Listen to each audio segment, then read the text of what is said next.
Hello there, welcome to another episode of World of Tanks with Ungainly Titan. So we're here on the Lakeville map and I'm in the Hellcat, American Tier 6 tank destroyer, and one of my favourite tanks in the game. The first tank I got a second marker mastery on, and for a while there, up till the release of update 3.5, I thought I might actually get 3 markers mastery, but they've nerfed both the Hellcat and the T67. So may hold back on that, I might not get it. Now I've decided in this particular game that I was going to take a pretty aggressive position down here on the Lake Road. It's one of these things that if it works really well. And generally the only reason that it doesn't work is that somebody else has had the same idea at the other side and they've come down against you and you meet. Which tends to lead to the annihilation of all concerned, because then you're spotted and tanks from either end and both sides of the lake start pinging away at you. Now, I've not a lot of experience with the Hellcat in this kind of location, but I have a pretty good crew in it, so I decided it's worth taking the risk with the shots. So we put a nice tracking shot into the KV2, but he's actually managed to get behind the rock. I was letting him sort of go a bit further so that the bush, at least insofar as it is between me and them, was between me and them, to decrease the chances of them spotting me. But I pulled back a bit further here now and I'm hoping to get a few rounds into the Churchill.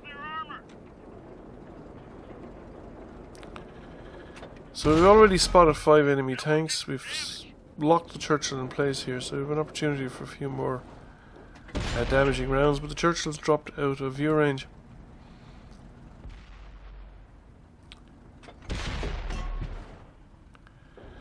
So there's the KV2 making his way again. I kind of feel sorry for the KV2. I completely understand his position. He's got very poor view range, and there he is, trundling along the back of the map, as far away from the enemy as possible, and he's getting absolutely crucified. That M6 is also in serious trouble because he's tracked now on both tracks, and there are tanks coming up the mountain road, or the lake road behind me. Some of which he can probably see because there's one with a heavy tank, and I doubt it has the camouflage to make it up this far without being noticed.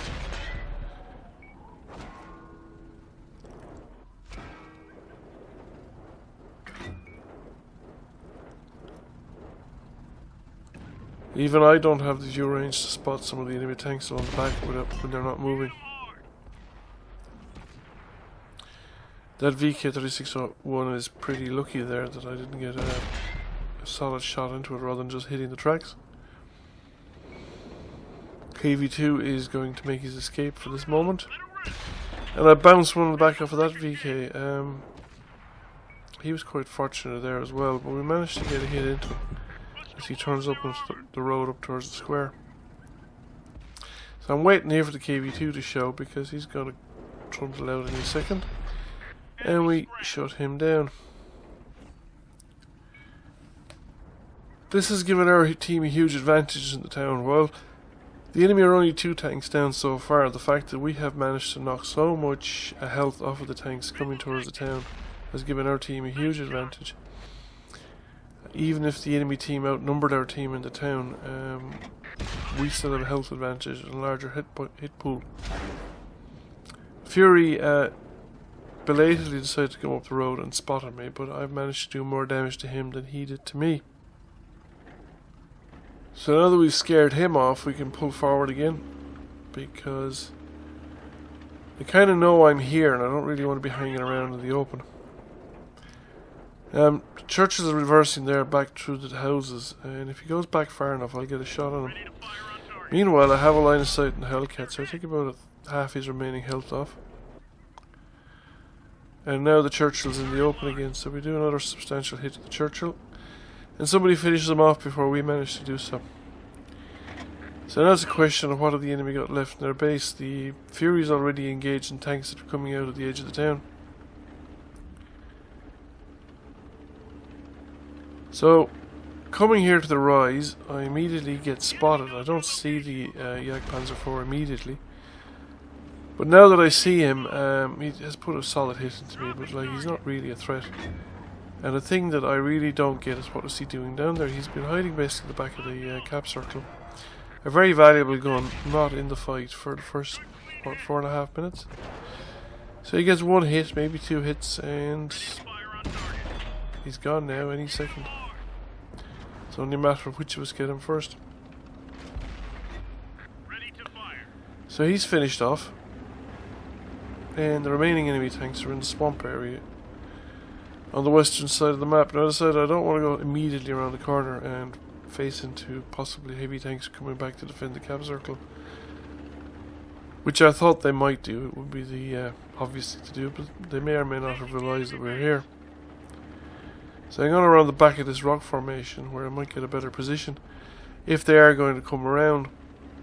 However, by the time I reach here, most of them are gone, and those that are remaining are in the narrow section of the valley and out of my view range. So that's it. I'm not going to get any further opportunities in this game. However, I did pretty well. I spotted 6 tanks, got 14 assisted damage ribbons and 14 actual directly dealt damage ribbons, and our team has won.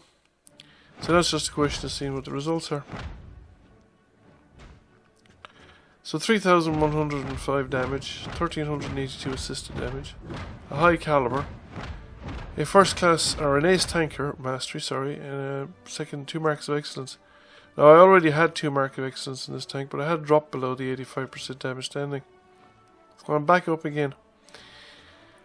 And a confederate medal, which I think I was happy to get. So we came first by experience. Earned a nice piece of silver as well. So I hope you enjoyed the game, and I thank you for watching, and I will catch you again soon.